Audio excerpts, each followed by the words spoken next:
Hermanos y amigos, que el Señor nos bendiga grandemente a todos. Este tema fue hecho para ser presentado en PowerPoint, pero por circunstancias no va a ser posible proyectarlo. Sin embargo, lo voy a ir leyendo directamente desde la máquina, vamos a ir explicando. El hermano me dijo que trayera un tema para la iglesia y he entendido que un tema que puede resultar de gran beneficio para la vida espiritual y sobre todo para el trabajo de la iglesia. Es un tema que he titulado Puntos fuertes de una iglesia fuerte. Aquí vamos a ver algunos aspectos muy interesantes que adornan a una iglesia que está enfocada en el trabajo espiritual. Una iglesia fuerte es aquella que permanece en integridad. Una iglesia que no se ha dejado atar por la vida mundana y la corriente del mundo. Ni ha dejado tampoco que las falsas doctrinas ni la minen, ni tampoco la dividan. El Señor Jesús, hablando al respecto, en el libro de Marcos, en el capítulo 3, los versículos 23 al 27, dijo lo siguiente.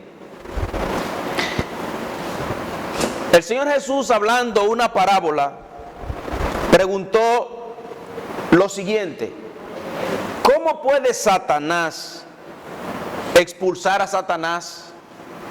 Si un reino está dividido contra sí mismo, ese reino no puede permanecer de pie. Y si una familia está dividida contra sí misma, esa familia no puede permanecer en pie. Igualmente, si Satanás se levanta contra sí mismo y se divide, no puede mantenerse en pie, sino que ha llegado a su fin.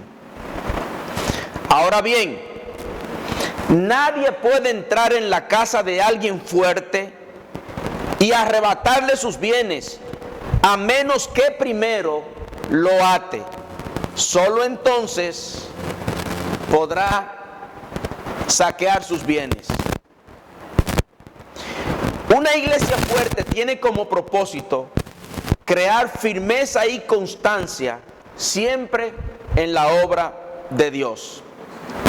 Me gusta siempre enfatizar en este aspecto.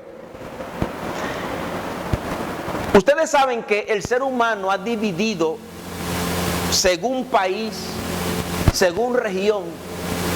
Nos hemos dividido en costumbres, en tradiciones, en fin, en culturas. Y el ser humano ha destacado una cultura sobre otra. Si un país es capaz de desarrollarse más que otro, probablemente termine influyéndolo. Por ejemplo, el país más influyente de la tierra ahora mismo es Estados Unidos de Norteamérica. En el pasado han habido muchísimas otras naciones que han influido. Por ejemplo, los griegos. Fíjense que casi todas las palabras que existen hoy en día, que usamos en el lenguaje español, y casi en todas las lenguas, tienen origen griego. Eso significa que los griegos tuvieron su influencia sobre la humanidad.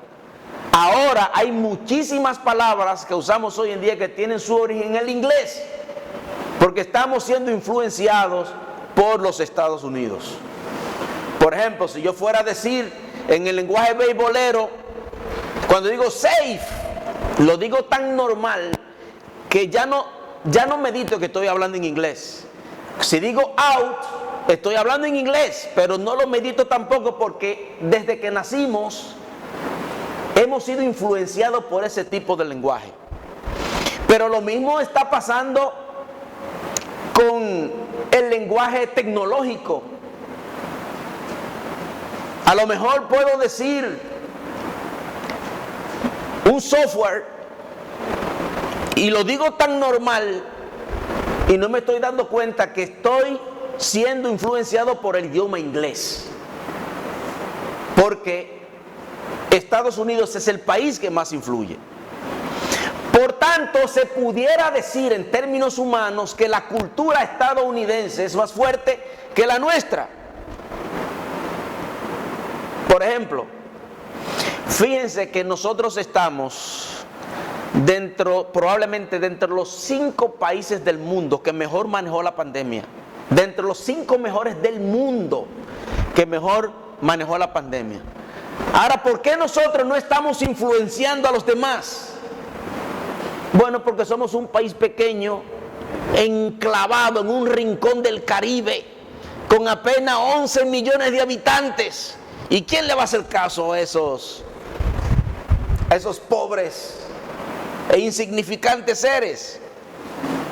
Pero estamos entre los 5 países que mejor manejó la pandemia en el mundo entero. Jesús dice, nosotros, un hombre fuerte se impone sobre uno débil. Pero el Señor Jesús no está hablando propiamente de fuerzas y de debilidades. Él está hablando de influencias. Cuando nosotros somos influenciados por el pecado, significa entonces que el pecado es más fuerte que nosotros. Ese es el hombre fuerte. Si nosotros somos fuertes interiormente, si la iglesia es fuerte, entonces eso significa que las influencias del mundo no van a venir sobre ellas. Cuando vengan las modas, nosotros vamos a tener la capacidad, el entendimiento espiritual para saber qué moda puedo usar y qué moda no debo usar. Porque yo me debo a un amo, me debo al Señor. Y ante todas las cosas, debe quedar en evidencia lo que yo soy, como lo vamos a ver en lo adelante. Una iglesia fuerte tiene como propósito, decíamos, crecer con firmeza y constancia siempre en la obra del Señor. Primero a los Corintios 15:58. Por lo tanto, mis queridos hermanos, manténganse firmes e inconmovibles. 2 palabras básicas aquí. Manténganse firmes. El que está firme es porque no se puede mover. E inconmovibles, progresando siempre en la obra del Señor, conscientes de que su trabajo en el Señor no es en vano. Firmes, progresando, firmes en nuestras convicciones, pero progresando. El cristiano que se estanca termina yendo hacia atrás. Un proverbio chino dice que navegar contra la corriente y detenerse significa retroceder, porque inmediatamente nos detenemos, la corriente nos lleva hacia atrás. Por tanto, tenemos que ir progresando. Una iglesia fuerte persevera en el amor. El Señor Jesús dijo, según Mateo 22, 37 y 38, amarás al Señor tu Dios con todo tu corazón y con toda tu alma y con toda tu mente, y amarás a tu prójimo como a ti mismo. Por tanto, una iglesia fuerte debe permanecer en el amor en 2 direcciones. Primero, el amor a Dios, y segundo, el amor entre nosotros. Nuestra devoción a Dios debe ser incuestionable. Debemos tener predilección por las cosas sagradas de manera clara y evidente. Y debemos sentir amor por los hermanos de manera evidente. De tal manera que si un hermano falta, yo debo preocuparme por qué ese hermano faltó. Si un hermano se enferma, debo preocuparme para irlo a visitar. Si un hermano se debilita espiritualmente, yo debo estar dispuesto a animarle, para que al igual que yo, él también sea fuerte en el camino divino. Romanos 12:9, el amor sea sin fingimiento. Cuando le digo a un hermano te quiero, lo digo de manera sincera, no porque espere nada a cambio. 1 Corintios 13, 1 al 3. Si hablo lenguas de los hombres, dice Pablo, y aún angelicales, pero no tengo amor, no soy más que un metal que resuena o un platillo que hace ruido. Y si tengo el don de profecía y entiendo todos los designios de Dios y sé todas las cosas, y si tengo fe necesaria para mover montañas, pero no tengo amor, dice, no soy nada. Y si reparto entre los pobres todo lo que poseo, y aún así entrego mi propio cuerpo para tener de qué enorgullecerme, pero no tengo amor, nada me sirve. Por tanto, el amor tiene que ser genuino. Cuando digo que me preocupo por ti, cuando digo que te quiero, es porque te quiero. Cuando digo que te amo, es porque te amo. Y debe haber en nosotros esa disposición permanente de decirnos lo mucho que nos queremos. Una iglesia fuerte permanece en santidad. El escritor a los Hebreos en el capítulo 12, versículo 14, dijo, procuren estar en paz con todos y llevar una vida santa, pues sin santidad nadie verá al Señor.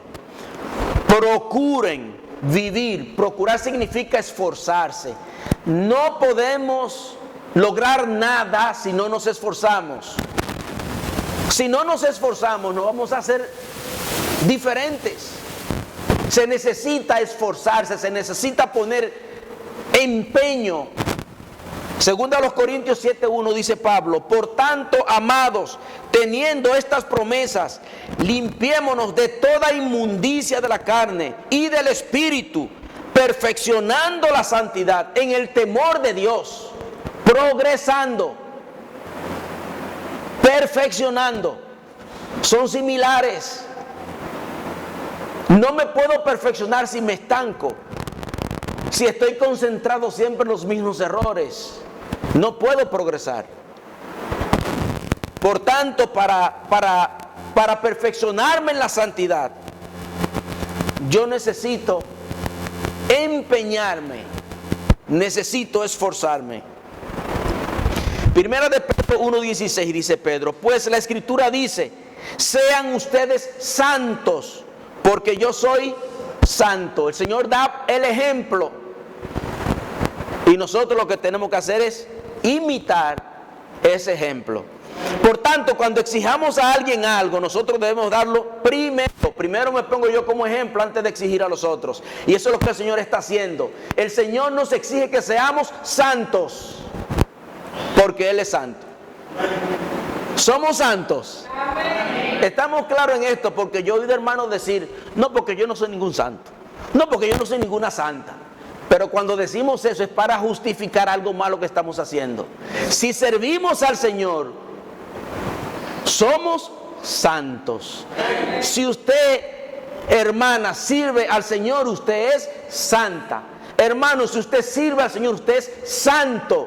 Porque la santidad no depende de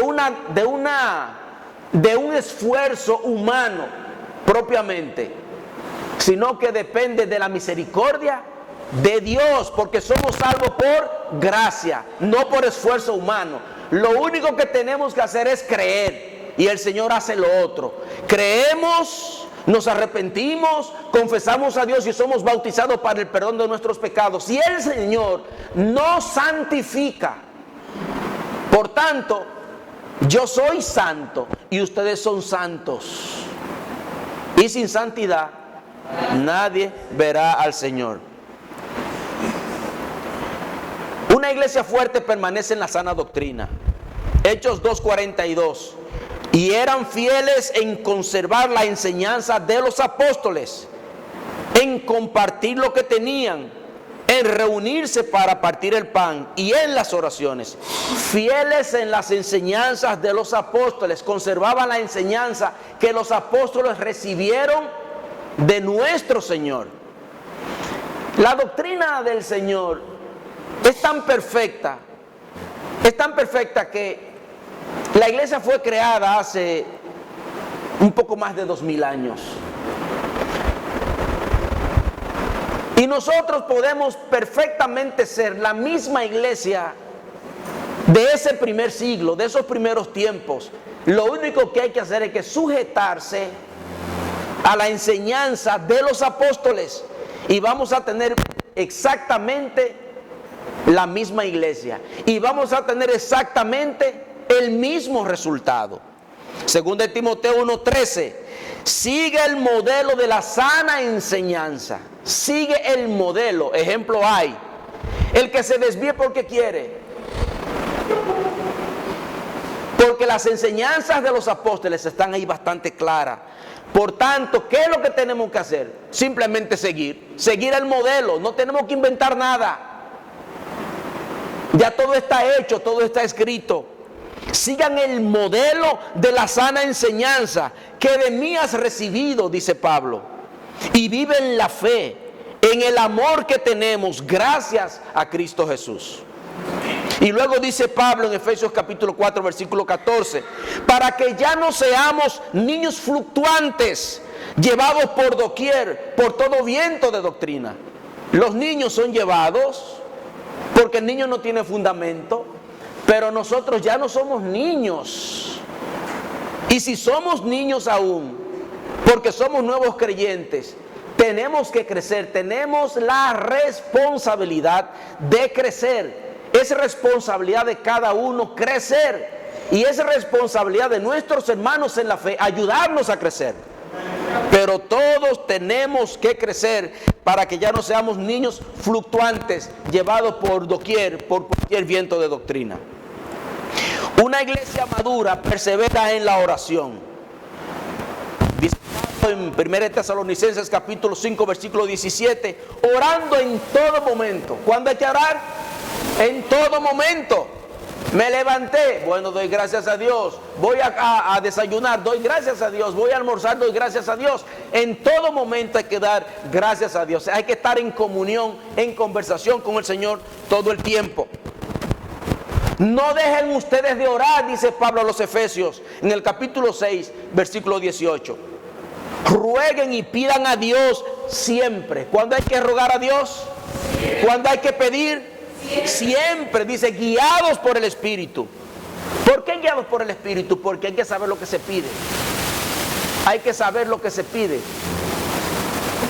Una de las condiciones para que una oración sea respondida es saber lo que se pide. No podemos decir, Señor, mira, para que mate a fulano. Eso es una oración que es una mala oración. Ahora, mira, Señor, tengo tales defectos, ayúdame a corregirlo. El Señor le va a ayudar a corregirlo. Mira tal o cual hermano que su vida espiritual está débil. El Señor va a ayudar a que la vida espiritual de ese hermano se fortalezca.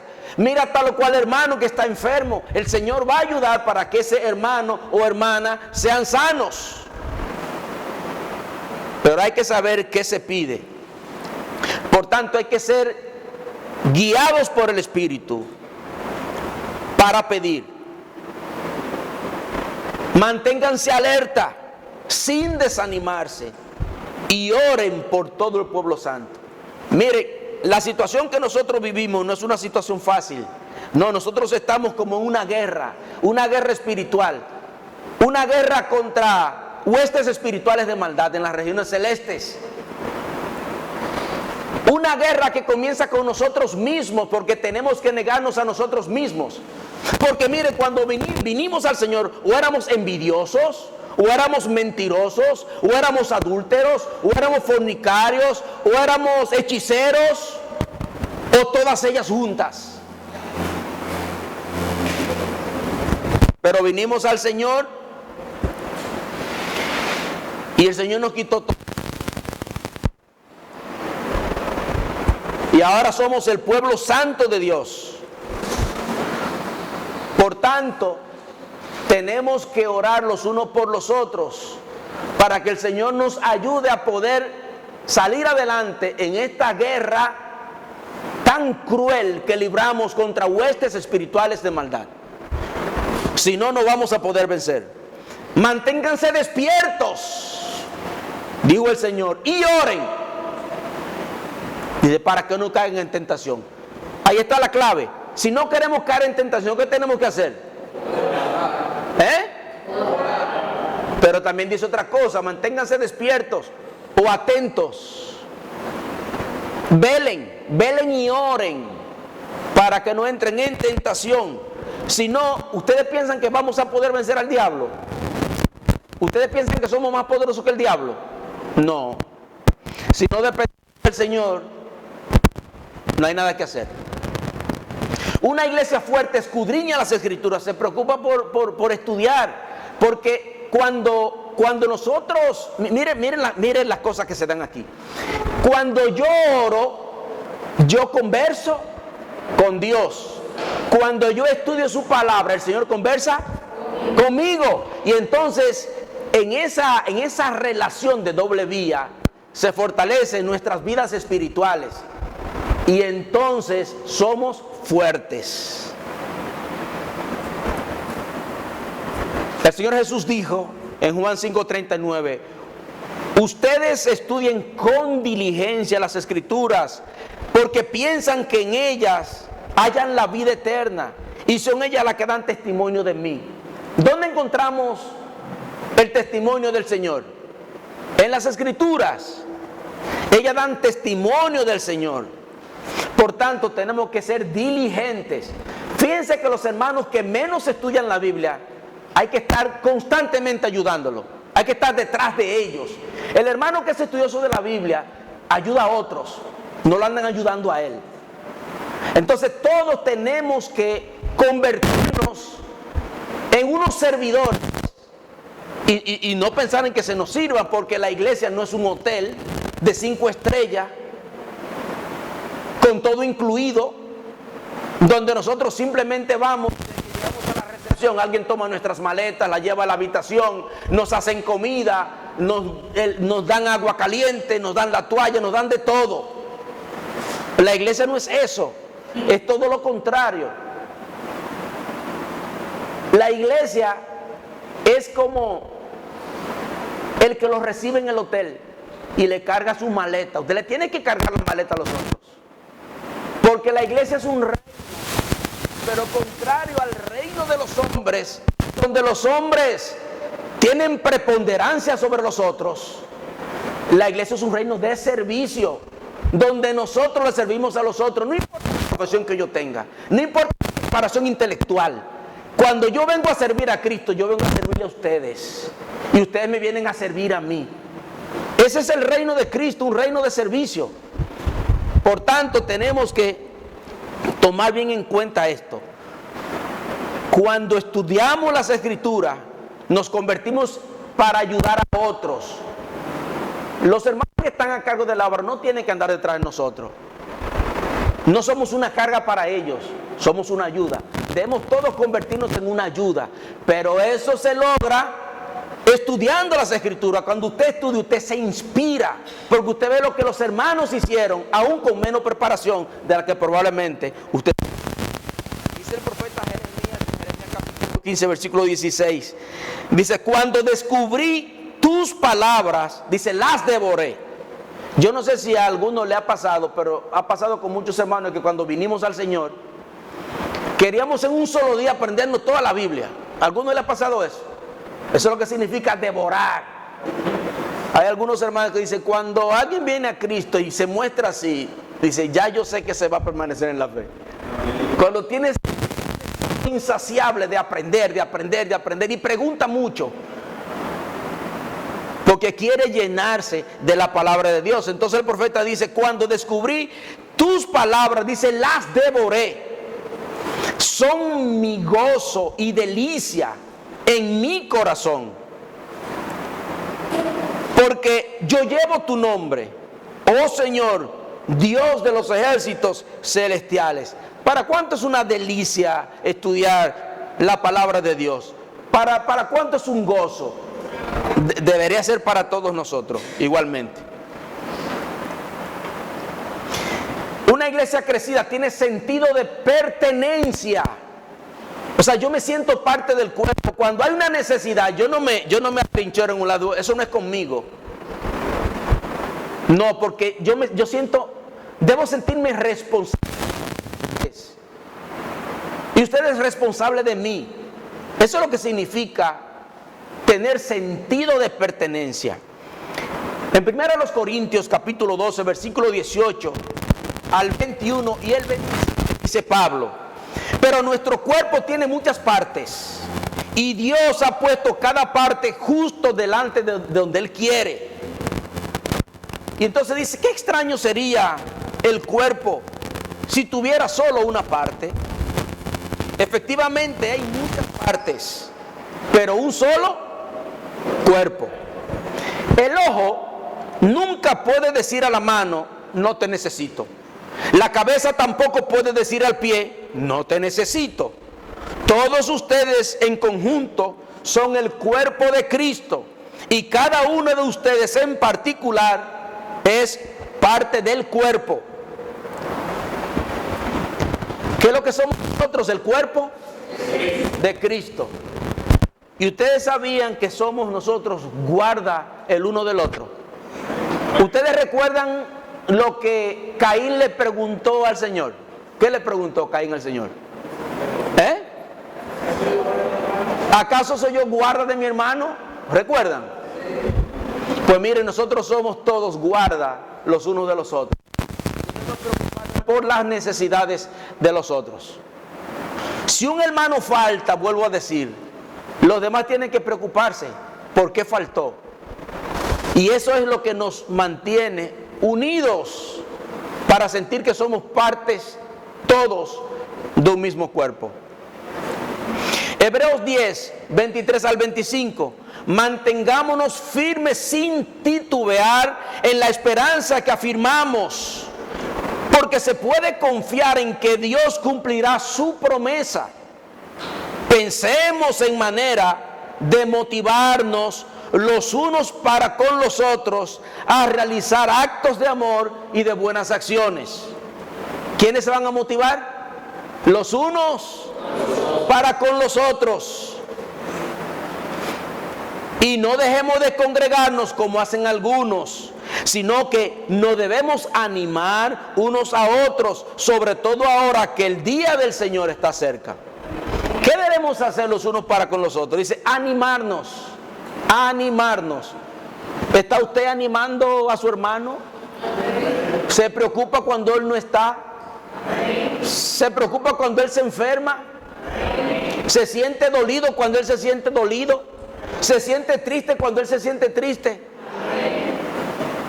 ¿Se goza cuando él se goza? Eso es muy importante, porque hay quienes se molestan cuando el otro se goza.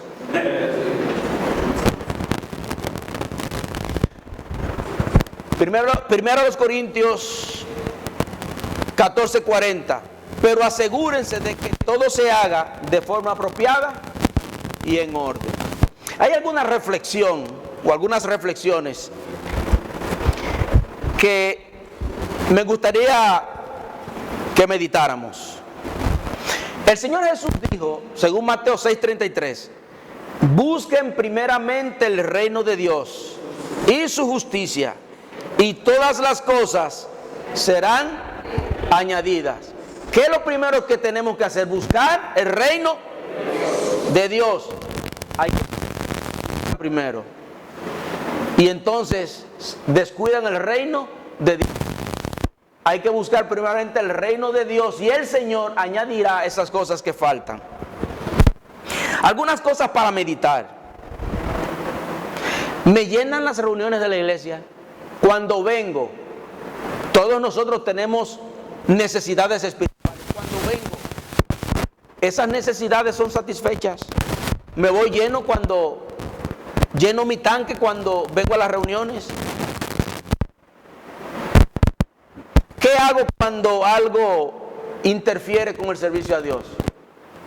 Cuando me llega una visita de sorpresa, de bueno, no voy a ir al culto porque me llegó mi primo. O le digo, voy para la iglesia, ven conmigo. Que sea él que diga, no voy a ir. Pero no lo contrario, decida no.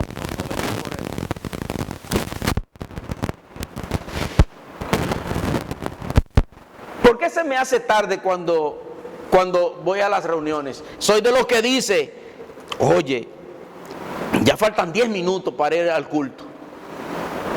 Cuando estoy en el culto, digo, oye, el predicador ya se pasó 5 minutos y estoy inquieto. ¿Soy de esos? Si soy de esos, debo revisarme. Algo no anda bien.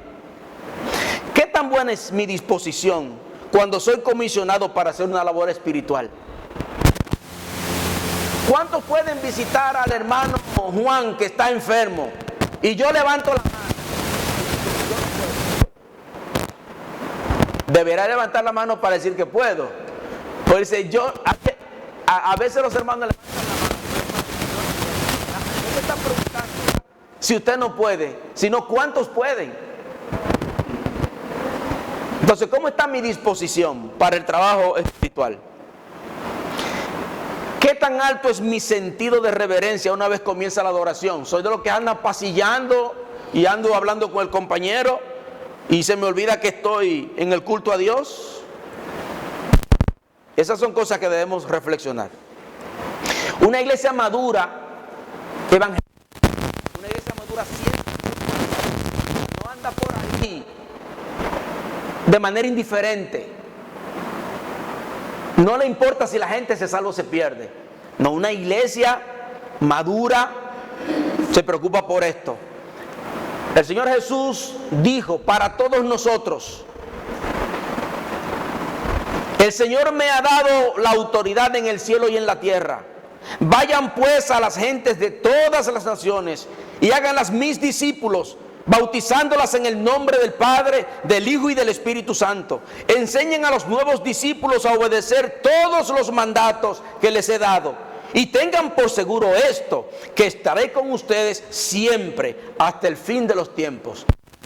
¿Cuántos piensan que ese es solo un mandato para mí? ¿Cuántos piensan que es un mandato para todos? ¿Y lo estamos obedeciendo? Hechos 2:41. Así pues, los que recibieron su mensaje fueron bautizados y aquel día se añadieron a la iglesia como 3,000 personas. ¿Cuántas personas se añadieron en aquel día? Pero se añadieron porque escucharon ¿qué? ¿Usted piensa que su vecino va a ser salvo si no escucha la palabra? ¿Usted piensa que su amigo será salvo de trabajo será salvo si no escucha la palabra?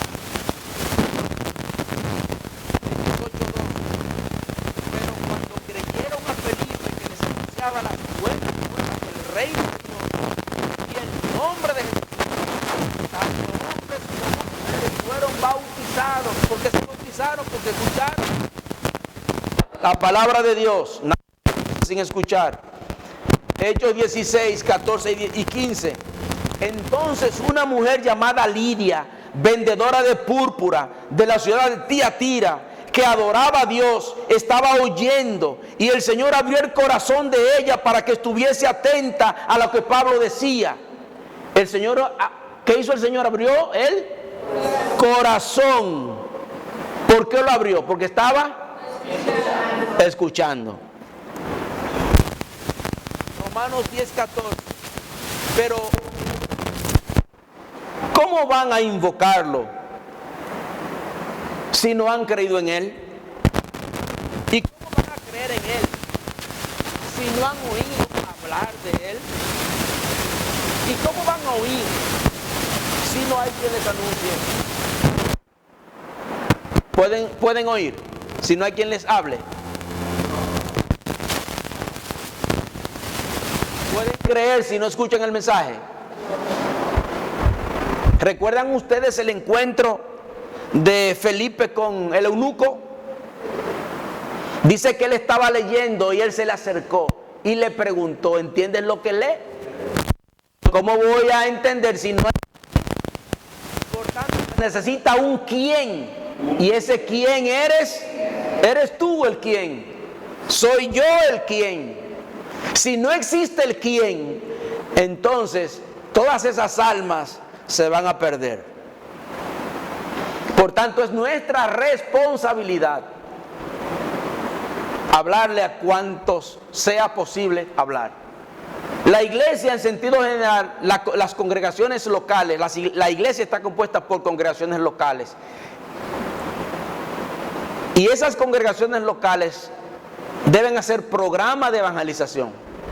Y dentro de ese programa de evangelización todo el mundo debe incluirse sin excepción. Hay quienes dirán, pero yo no sé cómo predicar. Yo no tengo ese entendimiento. Ahora yo le digo, si usted creyó en Cristo, usted escuchó el mensaje, creyó en Cristo, se arrepintió, confesó a Cristo y se bautizó. Yo creo que si usted hizo esos 4 pasos, usted perfectamente, con sus palabras, se lo puede explicar a otro o no. No le tiene que explicar más nada. Simplemente lo que usted hizo para ser salvo. No tiene que ser un intelectual. Yo he conocido hermanos en diferentes partes que no saben ni leer ni escribir. Y usted los oye citando la Biblia, predicándole a la gente, y usted piensa que son intelectuales, pero no lo son. Simplemente tienen amor por las almas perdidas. Una iglesia madura está compuesta por ancianos y diáconos. Tito 1:5, cuando te dejé en la isla de Creta, dice Pablo, lo hice para que arreglara lo que quedaba por arreglar y para que en cada pueblo nombraras ancianos de la iglesia, de acuerdo con lo que yo te encargué. Nosotros cuando predicamos el evangelio, que vamos por ahí haciendo obras, debemos hacer como dice Pablo, tenemos que hacer el esfuerzo de dejar esas iglesias maduras antes de seguir sembrando o abriendo otras obras. Porque cuando las iglesias son maduras, funcionan según el modelo de Dios.